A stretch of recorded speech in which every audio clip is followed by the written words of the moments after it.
Hello everyone, this is Asha Bist.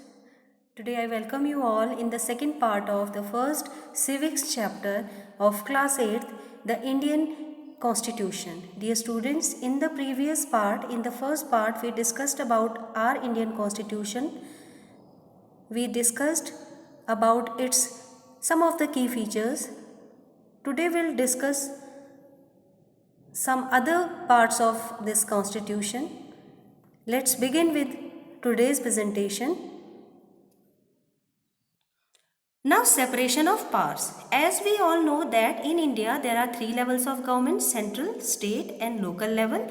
So, at these three levels of government, the powers are separated in a proper way.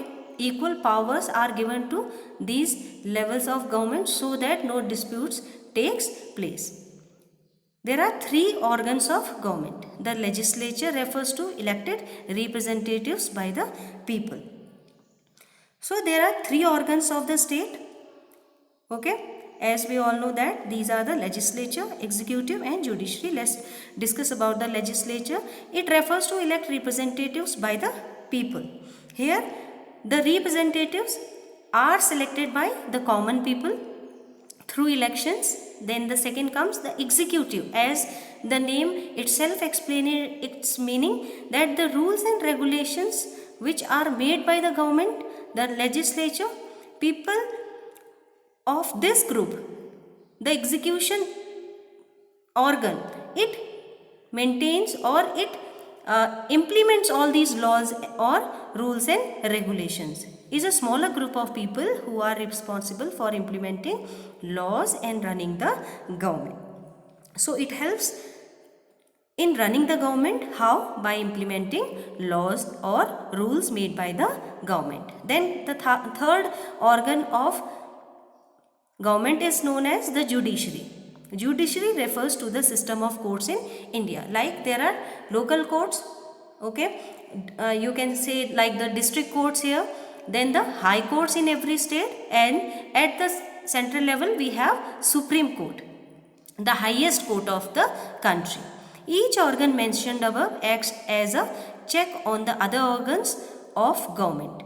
This ensures the balance of power between all three. There is a balance of power. Every level has explained its own powers. Okay, on these powers they work and they make the country functional. Let's discuss the fundamental rights.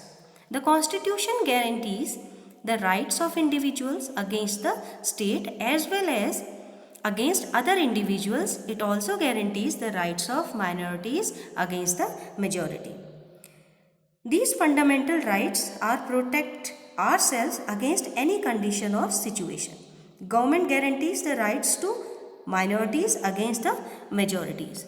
Means the fundamental rights which our constitution has given us, each individual has a right to protect their own rights against the other individual.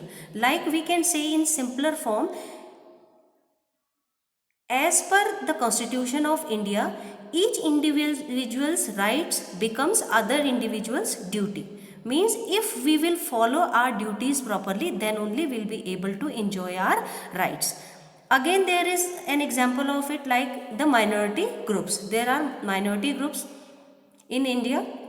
If the fundamental rights will not be given to those minorities, then definitely the people, those who are in majority, will start dominating them. So to stop such situations, our constitution has given individual fundamental rights to everyone. Now the fundamental rights which our constitution has given us are: the first, right to equality. We have right to equality, right to freedom, right against exploitation, right to freedom of religion, cultural and educational rights, right to constitutional remedies. Now let's discuss these rights one by one. Right to equality. Equality before law. It includes equality before law. Means in front of law, every individual, doesn't matter he is poor or rich, doesn't matter to which religion he belongs to, he or she is equal. Means for equal crime, one should be getting equal punishment. No one should be discriminated on the basis of religion, caste or sex. Here, right to equality also includes that there should be no discrimination among us people. Among people means every individual should be treated equally in front of law. Then comes right to freedom. It includes right to freedom of speech. Means whatever comes to your mind, if it is not violating any kind of rules or regulation, you can speak, you can give speech on that. And expression of thoughts means you can express your thoughts, whatever is there in your mind. Movement freely and reside at any part of the country. You can move inside the country wherever you want to go, as well as you can reside there. Means you can live there in India. That is your right, which comes under the right to freedom. Next comes right against exploitation. Right against exploitation includes the Constitution prohibits trafficking, forced labor, child labor under 14 years of age. Means as per our Constitution, no child under the age of 14 can be kept as a labor at any place. As well as trafficking of people is prohibited, it should not be there. As well as people or the labor should not be forced to do any kind of labor which they don't want to do. Then comes right to freedom of religion. As per this right, our state do not tells any individual to follow a particular religion. As per our Constitution, every individual is free to accept or to adopt any kind of religion and to practice it. Then comes cultural and educational right. This right includes that our Constitution states that all minorities, religions or linguistic people can set up their own educational institute. Means they can set up their own educational institute, so where the students or the children can study. Right to constitutional remedies. It includes that whenever you feel that any of your right is harmed, or you can say are taken away from people, you can go in the judiciary system of India to complain against it. So through this you can save your rights. Now the secularism.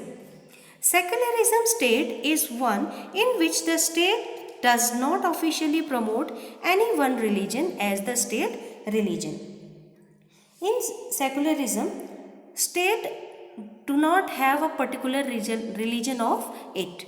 They do not say to any individual that follow a particular religion. There are people in India, they are free to adopt any religion of their choice, and also they are free to practice it.